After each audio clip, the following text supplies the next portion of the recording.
Romantismo, prosa e poesia. Poesia romântica.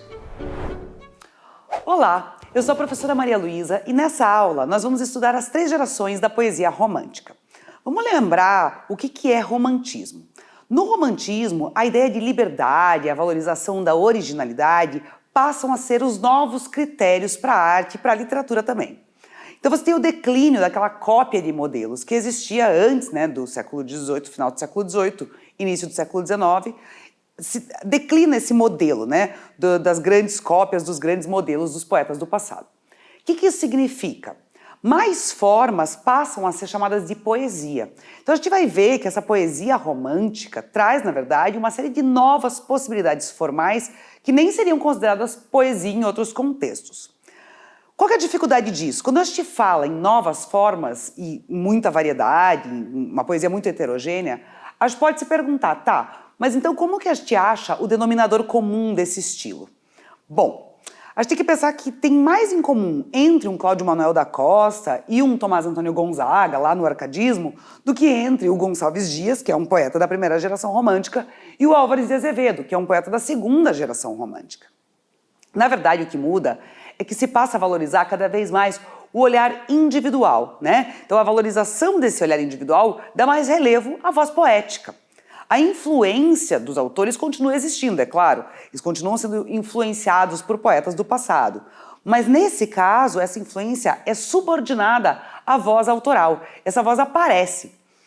É difícil pensar isso porque pra gente também, o conceito de autoria é importante, Você quer verificar, nossa, quem escreveu esse texto, quem é esse autor, qual é a vida dele. Mas nem sempre foi assim. Se a gente pensar, por exemplo, na sátira lá do Gregório de Matos, Você tem uma situação no século XVII brasileiro em que não faz diferença de quem é aquela voz. É quase uma etiqueta, É isso que o Hansen, por exemplo, vai defender, que buscar um estilo individual no século XVII é puro anacronismo. O que é anacronismo? Você atribuir valores do nosso tempo, que valoriza essa originalidade, a outro tempo que não valorizava, Então a gente tem que fazer essa diferenciação, porque essa é uma verdadeira revolução, que acontece na literatura. Esse processo nascido no romantismo, para o Pierre Bourdieu, por exemplo, se intensificaria na arte moderna. Então, na verdade, o que a gente vai ver aqui é um processo que vai garantir o critério literário como a gente vê hoje. Então, quais são os 2 grandes pilares da poesia romântica, A liberdade formal e a valorização do olhar artístico, do artista individual. Por isso, a gente vai falar em fases e em gerações. A poesia romântica brasileira, na verdade, vai acumular progressivamente recursos que vão gerando um alargamento dessa liberdade. Então, o Antônio Cândido, por exemplo, vai dizer que é muito interessante de perceber que na terceira geração romântica, você deixa de ter aquela coisa das epígrafes dos poemas, aquela citaçãozinha inicial, ser epígrafe de um poeta estrangeiro. Você passa a ter cada vez mais poetas da terceira geração citando nas suas epígrafes poetas de outras gerações do romantismo brasileiro. É que, na verdade, uma tradição mais forte, nacional nesse caso, e muitas vezes nacionalista, como a gente vai ver, também gera mais liberdade para esses poetas. Então vamos falar nessas 3 gerações do romantismo, Vamos começar com o marco inicial, que é o livro do Gonçalves de Magalhães, um livro que se chama Suspiros Poéticos e Saudades. Ele é considerado o marco inicial, mas na verdade você teve antes uma literatura pré-romântica, Só que nessa literatura pré-romântica você tem uma sobrevivência de traços do arcadismo, dos poetas árcades, mas o que você sente já, e por isso que a gente diz que é pré-romântica, um desejo de autonomia, Então não se tem mais aquela coisa assim, eu participo de uma literatura de língua portuguesa, de que faz parte de Portugal, Esse sentimento colonial vai arrefecendo e você tem mais desejo de autonomia. A fortificação também da ideia de nacionalismo é muito importante, porque a gente tem que lembrar que nacionalismo, liberdade e especificidade são coisas muito importantes para um escritor romântico. O romantismo no Brasil é o grande movimento pós-independência, Então você tem independência em 1822 e daí você vai ter o romantismo poucos anos depois, um pouco mais de uma década depois, o primeiro livro romântico do Brasil. Além disso, a crítica estrangeira, de outros países da época, então, por exemplo, Portugal, cobra dessa literatura uma cor local. Então a gente vê críticos portugueses, né, dizendo é preciso ter cor local, etc. Um exemplo disso é o caso do Ferdinand Denis, né, que vai defender que o Uraguai e o Caramuru, que são esses grandes poemas épicos, né, do arcadismo brasileiro, devem ser modelos para a literatura brasileira. E por quê? O que havia, né, nesses dois poemas? Os dois, embora sejam poemas obviamente árcades, têm o índio como personagem principal. O índio aparece como um personagem relevante, né? No caso ali da Lindóia, no caso do Cacamo. Então, você tem vários exemplos aí do índio sendo tematizado. E, na verdade, quando a gente fala em busca da especificidade da condição nacional, mais do que da Convenção Árcade, por exemplo, a gente está pensando num momento em que se passa a olhar para esses poemas árcades e pensar mais no que tem específico brasileiro. Embora, obviamente, para os poetas na época em que escreveram, os poetas do arcadismo, talvez o mais importante fosse a Convenção Árcade. Isso acontece também num texto introdutório ao Parnaso Lusitano, né, que é de 1826, do Almeida Garrett. O Almeida Garrett vai reclamar da falta do espírito nacional, né? Porque essa educação europeia que os escritores brasileiros teriam fez com que se tirasse o nacionalismo, esse espírito nacional, e o Garrett, inclusive, cobra isso dos escritores românticos. Então, o problema norteador para a primeira geração romântica é o que daria autonomia e especificidade à literatura brasileira, como ela poderia se tornar específica. Esse problema aparece tanto na prosa quanto na poesia. Então aqui a gente vai, né, separar esses momentos, falar em poesia romântica especificamente, apenas para fins didáticos, mas isso aparece também na literatura da época, na prosa. Então nas nossas aulas, a gente vai fazer, para organizar um pouco isso, o seguinte: a gente vai falar das características, mas pensando num autor que seja paradigmático, um autor modelar para cada, né, geração. Então a gente vai pensar qual é o autor, digamos, principal de cada geração. Claro, essa escolha não deve limitar que você leia outras obras do romantismo, porque o romantismo realmente é muito rico. A gente vai aqui, talvez, introduzir, né, colocar você nesse caminho de ler os poetas românticos. E a gente tem que lembrar também que toda seleção é um recorte, né? Então a gente tem um interesse específico aqui que tal poeta pode demonstrar melhor. Mas talvez nas suas leituras do romantismo você possa pensar em outras possibilidades. Até porque a gente tem que lembrar que o romantismo ajuda também a formar um cânone. Como que o romantismo forma um cânone? Primeiro, achando precursores, né? Então o romantismo, ele vai achar precursores, ele vai dizer assim, não, nossos precursores são os poetas árcades, por isso nós estamos ligados a eles. Segundo, estabelecendo o que a literatura brasileira deveria ser. Então essa discussão é muito consciente na mente desses autores, né? Nós estamos criando uma nova literatura brasileira, uma literatura de um país que era totalmente novo, na verdade, e a gente vai dizer o que essa literatura vai ser. E também, assim, você acaba apagando tendências não dominantes. Se a gente pensar no exemplo dos árcades, né? O que vai ser ressaltado do arcadismo pelos românticos? A temática do índio, porque a gente vai ter o indianismo no romantismo. Mas você vai apagar, por exemplo, as referências clássicas que aparecem em tantos poetas árcades, porque isso não é interessante para o romantismo, né? Então, para saber mais, um exemplo interessante de contestação desse cânone que passa a se estabelecer a partir do século XIX é o caso do Sozandari, que é analisado pelos irmãos Campos no livro Revisão de Sozandari. Sozandari é um poeta de pouca relevância no seu tempo, e ao longo de boa parte do século XX, na verdade, ele não é um poeta muito estudado. Mas ele seria reabilitado a partir dessa obra dos irmãos Campos, né, esses irmãos concretistas, que veriam nele a antecipação de vários recursos modernos. Primeira geração indianista. Bom, então a gente chama, né, de primeira geração essa geração indianista. O que ela tem aí de traços principais? O desejo forte de uma independência literária, né? De você finalmente ter uma literatura que seja especificamente brasileira. É importante perceber que essa literatura ela é patrocinada pelo Império. Como assim patrocinada? Você vai ter subsídios para a produção dessas obras, você vai ter distribuição de empregos entre esses poetas e muitos títulos de nobreza. Então, na verdade, existe uma relação entre esses primeiros poetas, né, românticos brasileiros, os poetas da primeira geração, da geração indianista, uma relação forte com o poder, né? E essa geração ela vai trazer um forte nacionalismo, uma leitura alegórica de um passado afastado e exótico, né? Porque a gente tem que pensar que o indígena, na verdade, é um passado distante. Isso era uma vantagem para esses escritores, porque eles perceberam que esse passado podia ser reescrito literariamente. Estava longe, ninguém sabia exatamente como esses povos viviam. Então você pode, né, ocupar essas lacunas com a poesia, com a ficção. Você tem nesses poemas, muitas vezes, a equiparação do nativo ao conquistador. Então, como é esse índio romântico, né? Ele é cavalheiro, ele é generoso. A gente tem que pensar, né, que a gente está usando essa distinção aqui. Hoje a gente não usa mais a palavra índio, mas o romantismo vai usar muito índio. Hoje a gente usa mais indígena. No caso aqui específico, né, do indianismo, a gente tem um caso muito interessante, que é o caso do Gonçalves Dias. Gonçalves Dias escreveu alguns poemas indianistas, né? Entre eles um belo poema chamado Leito de Folhas Verdes, um poema chamado Marabá, que é muito interessante, principalmente se a gente dá uma olhada para a biografia do Gonçalves Dias, que era ele também mestiço, a Canção do Tamoio e outros tantos. Mas há um exemplar, um poema que é exemplar máximo, né, do indianismo no Gonçalves Dias, que é um poema chamado Ijuca Pirama.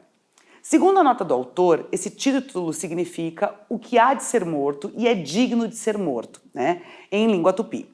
São 10 cantos. Então é a história de um índio tupi capturado por timbiras. E ele vai contar a sua história para tentar escapar do sacrifício antropofágico, porque você tem, na verdade, ali a narração de um ritual antropofágico. E para tentar sair disso, ele vai então contar a sua história. Então vamos dar uma olhadinha, vamos ler um pouquinho aí uns trechos do Ijuca Pirama do Gonçalves Dias. No meio das tabas de amenos verdores, cercadas de troncos cobertos de flores, alteiam-se os tetos da altiva nação. São muitos seus filhos, nos ânimos fortes, temíveis na guerra, que em densas coortes assombram das matas a imensa extensão. São rudes, severos, sedentos de glória, já prélios incitam, já cantam vitória, já meigos atendem a voz do cantor. São todos timbiras, guerreiros valentes, seu nome lavoa na boca das gentes, condão de prodígios, de glória e terror. Bom, nesse trecho a gente tem aí o uso do indecassílabo para conseguir apresentar esse concílio guerreiro em que você tem um prisioneiro no centro, né? A gente tem, então, essa descrição, né, desse centro da tábua. Você tem esse metro, né, 11 sílabas poéticas, com acentuação na segunda, na quinta, na oitava e na 11ª. Mas também dá para pensar que a gente poderia fazer uma cesura, né, uma divisão no meio desse verso. Se a gente fizer uma divisão, o que a gente vai ter? No meio das tabas de amenos verdores. Então a gente fica tendo o quê? Uma redondilha menor, né? A gente está dividindo aqui um verso, né, na escansão, um verso em 2 hemistíquios. E aí a gente vai ter um metro que é muito característico da poesia popular, o que dá esse som para o poema que vai fazendo com que a gente quase ouça, né, o que é o som dos tambores dos indígenas, porque eles estão aí num ritual. Além disso, a gente tem o crescimento da aliteração, que é o som consonantal, né? Então, por exemplo, os sons de T e D, né? Se a gente pensar, por exemplo, em cercadas de troncos cobertos de flores, alteiam-se os tetos da altiva nação, né? Você tem que também imita o som dos tambores. Mas esse não é o único metro que a gente vai encontrar nesse poema, né? Então a gente vai ter essa variação de metro. Isso acontece no primeiro canto e agora a gente vai para o canto quarto. Então, eles estão lá reunidos, eles vão sacrificar, né, nesse ritual antropofágico esse índio capturado, e daí esse índio tupi, vai contar a sua história no canto quarto. Então vamos dar uma olhadinha no canto. Meu canto de morte, guerreiros, ouvi. Sou filho das selvas, nas selvas cresci. Guerreiros, descendo da tribo tupi. Da tribo pujante, que agora anda errante, por fado inconstante, guerreiros nasci. Sou bravo, sou forte, sou filho do norte, meu canto de morte, guerreiros, ouvi. Então, forasteiro, caí prisioneiro de um troço guerreiro com que me encontrei. O crudo sossego do pai fraco e cego, enquanto não chego, qual seja, dizei. Ao velho coitado, de penas ralado, já cego e quebrado, que resta morrer. Enquanto descreve o giro tão breve da vida que teve, deixa-me viver. Não vil, não ignavo, mais forte, mais bravo, serei vosso escravo, aqui virei ter. Guerreiros não coro, do pranto que choro, se a vida deploro, também sei morrer. Bom, a gente tem aí, né, essa cena, então, esse canto muito forte, tentando se mostrar, né, a importância de libertá-lo, porque ele tem esse pai que está fraco, está cego, depende dele. E esse metro, né, é muito melodioso, né? Então a gente tem uma melodia muito forte, né, que é muito proeminente nesse trecho. Bom, eventualmente ele é libertado pelos timbiras, né? Estranhamente, depois desse canto, o chefe timbira, e ele disse, né, que ele estava chorando, né, que ele chorou num coro do pranto que choro, e o chefe diz, né, ah, não, você está livre. Daí ele fala, ah, obrigado, não, eu vou voltar para ser seu escravo. Daí ele diz, não, não volte, não volte. Daí diz o chefe, mentiste que um tupi não chora nunca, e tu choraste. Parte, não queremos com carne vil enfraquecer os fortes. A gente tem um contraste aí muito grande com o decassílabo branco, né, esse verso sem rima nenhuma, né, que é muito mais duro aqui. Enfim, ele vai embora, e no próximo canto ele vai encontrar o seu pai. O pai apalpa o crânio dele e sente o cheiro das tintas. E daí o filho acaba contando que foi poupado por conta dele, e o pai pede, então, né, que ele seja levado aos timbiras para agradecer esse fato, né, tamanha bondade do chefe timbira. No próximo canto, ele fica, no entanto, sabendo que, na verdade, o filho foi liberado porque chorou. E como ele chorou, ele não é uma carne boa de ser consumida, né? Ele pode enfraquecer, porque no ritual antropofágico você assume as características daquele que você devora, né? E aí, ao saber isso, o pai maldiz longamente esse filho, né? Ele diz, tu choraste em presença da morte, na presença de estranhos choraste, não descende o covarde do forte, pois choraste, meu filho não és. Bom, depois, né, e daí esse é um canto em que ele faz várias maldições a esse filho. Ele espera que ele morra sozinho, que tudo de ruim aconteça com ele. É muito pesado, né, o que ele diz pro filho. E ele vai embora, ele deixa o filho lá. Só que ele é cego e a gente, como leitor, meio que tá acompanhando esse pai que vai embora. Só que daí ele ouve, né, o grito de guerra do filho, que é o grito dos tupis, e sabe que o filho está enfrentando sozinho todos os timbiras. Finalmente, né, o chefe timbira diz que ele pode, tudo bem, ele já mostrou a bravura dele, e o filho cai nos braços do pai. E daí o pai vai dizer, com lágrimas de júbilo, bradando, esse sim que é meu filho muito amado, e pois que o acho enfim qual sempre o tive. Corram livre as lágrimas que choro, essas lágrimas sim que não desonram. Então você tem aí, né, uma ressignificação das lágrimas. Sim, ele está chorando, mas dessa vez ele está chorando por orgulho do filho. Então, você tem um outro momento. O poema poderia terminar aí, mas a gente ainda tem o canto 10. Então vamos dar uma olhadinha nesse canto 10 para ver o que mais que tem essa história para contar. Vamos lá. E à noite nas tabas, se alguém duvidava do que ele contava, dizia prudente, meninos, eu vi. Eu vi o brioso no largo terreiro cantar prisioneiro seu canto de morte que nunca esqueci. Valente como era, chorou sem ter pejo, parece que o vejo, que o tenho nesta hora diante de mim. Eu disse comigo, que infâmia de escravo, pois não, era um bravo, valente e brioso como ele não vi. E a fé que vos digo, parece-me encanto que quem chorou tanto tivesse a coragem que tinha o tupi. Assim o timbira, coberto de glória, guardava a memória do moço guerreiro do velho tupi. E à noite nas tabas, se alguém duvidava do que ele contava, tornava prudente, meninos, eu vi. Então, esse 10º canto e o último canto do Jucapirama é esse momento em que você tem um timbira, já velhinho, que foi testemunha dessa história, contando para meninos, provavelmente impressionados, né? Eles chegam a duvidar. Ele diz, né? Se duvidava do que ele contava, ele tornava e dizia, meninos, eu vi, né?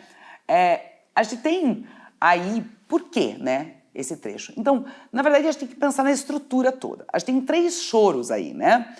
Primeiramente, o choro é uma desonra, né?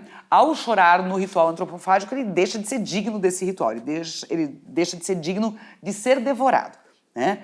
No segundo momento, quando o pai chora por ver seu filho enfrentar todos os timbiras sozinho, a gente tem a emoção desse pai. Então o pai diz, não, esse é um choro diferente, porque é um choro de orgulho, então esse choro não envergonha. E aí a gente tem, nesse último trecho, nesse último canto, a ressignificação desse choro na história contada, né?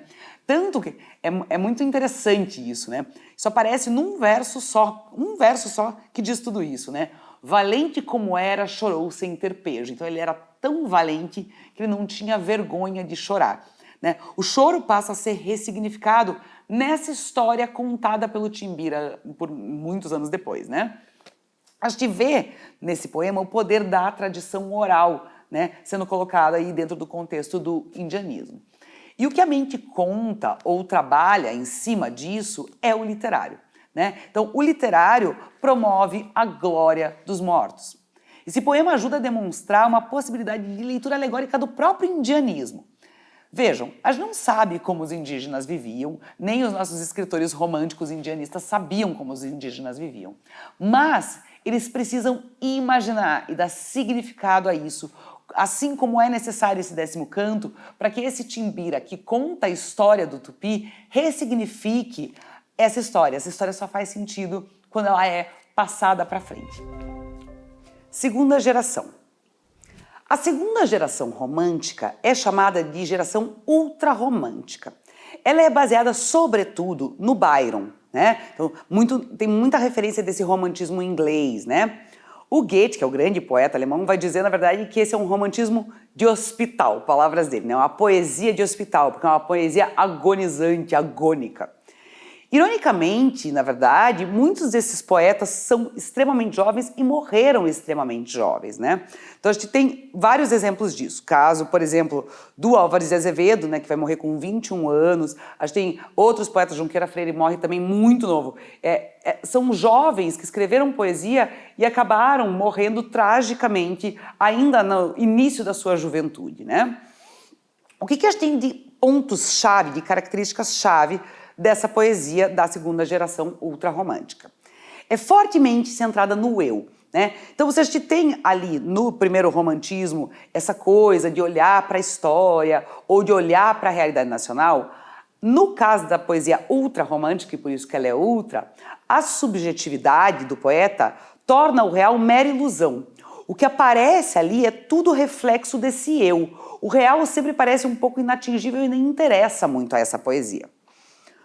Um arquétipo que a gente pode pensar para imaginar a poesia romântica da segunda geração é o arquétipo do adolescente, né? Então você tem aí uma mitificação de um anti-herói, né? O que é esse poeta, essa figura, né? Ele é sempre um devasso, um egocêntrico, autoirônico. Então, se a gente pensa na figura do adolescente, né? Não tá nem aí para nada, vive como se não fosse morrer. A gente tem exatamente essa imagem dos poetas, né? Pelo menos o estereótipo dos poetas da segunda geração romântica. O grande nome, provavelmente, dessa geração é o Álvares de Azevedo, né? Um poeta extremamente talentoso e extremamente ambíguo. Na verdade, o próprio Álvares de Azevedo vai dizer, no prefácio à Lira dos 20 anos, que um termo que poderia ajudar a pensar a poesia dele é o termo binomia. O que seria essa binomia? De um lado, você teria, na Lira dos 20 anos, o Ariel, que é o poeta sério, né? Aquele que olha para a realidade e sofre com a morte iminente. E, de outro lado, você teria o Caliban, que é esse poeta, esse eu lírico irônico. Então você tem aqui duas fases do mesmo ser. Na primeira parte, né, ligada ao Ariel, você vai ter principalmente os temas da morte e do satanismo aparecendo aí muito fortemente. E no Caliban você vai ter o quê? Você vai ter um rearranjo irônico de muitas das imagens da primeira parte. Então, agora a gente vai fazer uma leitura comparativa de um poema da primeira parte, um trecho, com um trecho de um poema da segunda parte, para a gente ver como acontece esse rearranjo irônico. Então, vamos dar uma olhadinha nos poemas. Lembrança de morrer. Quando em meu peito rebentar-se a fibra que o espírito enlaça a dor vivente, não derramem por mim nenhuma lágrima em pálpebra demente. E nem desfolhem na matéria impura a flor do vale que adormece ao vento. Não quero que uma nota de alegria se cale por meu triste passamento. Eu deixo a vida como quem deixa o tédio, do deserto o poento caminheiro. como as horas de um longo pesadelo que se desfaz ao dobre de um cineiro. O poeta moribundo. Eu morro qual nas mãos da cozinheira, o marreco piando na agonia, como o cisne de outrora que gemendo entre os hinos de amor se enternecia. Então é muito interessante, né, a comparação entre esses dois poemas de duas partes diferentes da Lira dos 20 anos, né? No primeiro poema, em que você tem aquela face do Álvares de Azevedo mais trágica, né? Você tem toda essa dor relativa à morte, mas ao mesmo tempo uma coisa meio, eu deixo a vida como quem deixa o tédio, deixar a vida morrer é como acordar de um pesadelo. E aí você tem o mesmo recurso aí, que é o recurso comparativo, a comparação, no outro poema, né? No Poeta Moribundo. Porque aí você tem, só que em vez de eu deixo a vida como quem deixa o tédio, você tem eu deixo a vida como um marreco, né? Como morre um marreco piando na cozinha. A imagem é muito estranha, né? E muito irônica. Então é muito interessante perceber a comparação entre esses dois trechos, né? São dois poemas de partes diferentes que fazem uso do mesmo recurso, mas com um efeito completamente distinto. Outro elemento da segunda geração romântica, do ultrarromantismo, que vale ressaltar é a musicalidade. Existe um exagero nesses poemas na preocupação com o som do poema. Então o poema tem que ser muito sonoro. Isso, uma das motivações, né, para essa preocupação, é porque a poesia de salão começa a acontecer. Então a poesia vira esse fenômeno do salão, dos bailes, né? E muitas vezes ela vai descambar mesmo no estereótipo dessa poesia extremamente melódica, até um pouco cansativa. Também é legal da gente pensar que esse tipo de poesia, na verdade, é uma resposta possível à primeira geração romântica, né? Você tem aí um foco em outra coisa. Então, uma dica. Após 70 anos da morte do autor, as obras se tornam gratuitas e estão disponibilizadas no site do domínio público. Então, por isso, a gente recomenda aqui que você acesse o QR Code que está na sua tela para ler o poema Meus 8 Anos. Esse provavelmente é o poema mais célebre do romantismo sobre a nostalgia da infância. Junto com a canção do Exílio, do Gonçalves Dias, ele foi fundamental no século XIX e parodiado, referenciado por vários outros autores, então vale a pena a leitura. A fim de entrarmos em contato com as mais diversas potencialidades da poesia de Álvares de Azevedo, vale a pena lermos esse ensaio do Antônio Cândido, que analisa o poema Meu Sonho da Lira dos 20 anos. Nesse texto, o autor recupera a tradição europeia que provavelmente serviu de base para a construção das imagens noturnas do poema de Azevedo e analisa os aspectos formais e a superfície do sentido, a fim de tentar achar uma leitura psicológica capaz de despertar sentidos inconscientes. Muito legal, né? Então ainda é por uma aula de como, nessa leitura significativa da metrificação, você consegue aprofundar a construção do arquétipo do adolescente que está ligado aí ao ultrarromantismo. Terceira geração. A terceira geração romântica é chamada de condoreira, né? Vem de condor, né? Da ave. É aí o início do fim da monarquia. Então a gente passou aqui, né, por esse apogeu e agora a crise da monarquia. Você tem aí uma série de índices históricos que demonstram essa exaustão, né, do segundo reinado, como por exemplo, a Guerra do Paraguai é um deles, né, a abolição e a proclamação da República, finalmente o fim do segundo reinado. Então, essa perda progressiva do poder monárquico, como a gente viu, era muito ligado, né, ao nacionalismo romântico, traz uma geração bem menos otimista com relação ao Brasil e muito mais crítica. A poesia dessa geração é uma poesia social, muito ligada ao Victor Hugo, né, que é o poeta, o grande poeta social francês. Então você vai ter o quê? Um verso oratório, são poemas grandiosos e muitos são, na verdade, grandiloquentes, assim, até o exagero. O Antônio Cândido, ao falar, por exemplo, sobre o Castro Alves, que é o grande nome dessa geração, vai falar em alguma incontinência verbal, né? Ou seja, ele não consegue se conter. Você tem aí também sinais de esgotamento de certos recursos românticos. Mas o que a gente sente nesses poetas é que eles discursam sobre o mundo, mas eles também discursam para o mundo.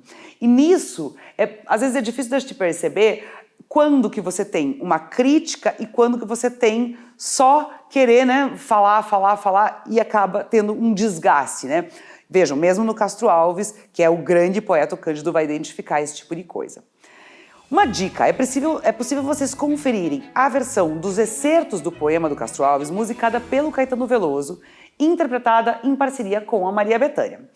Está lançado no Disco Livro de 1997, você pode acessar pelo QR Code que está na sua tela essa versão muito interessante desses trechos. Navio Negreiro 4. Era um sonho dantesco tombadilho, que das luzernas a vermelho brilho, em sangue a se banhar, tinir de ferros, estalar de açoite, legiões de homens, negros como a noite, horrendos a dançar. Negras mulheres suspendendo as tetas, magras crianças cujas bocas pretas regam o sangue das mães. Outras moças mais nuas, espantadas, no turmilhão de espectros arrastadas, em ânsia e mágoa vãs. E ri-se a orquestra irônica, estridente, e da ronda fantástica a serpente faz doudas espirais. Se o velho arqueja, se no chão resvala, ouvem-se gritos, o chicote estala e voam mais e mais. Presa nos elos de uma só cadeia, a multidão faminta cambaleia e chora e dança ali. Um de raiva delira, outro enlouquece, outro que martírios embrutece, cantando geme e ri. No entanto, o capitão manda a manobra, e após fitando o céu que se desdobra, tão puro sobre o mar, diz do fumo entre os densos nevoeiros, vibrai e rige o chicote marinheiros, fazei-os mais dançar.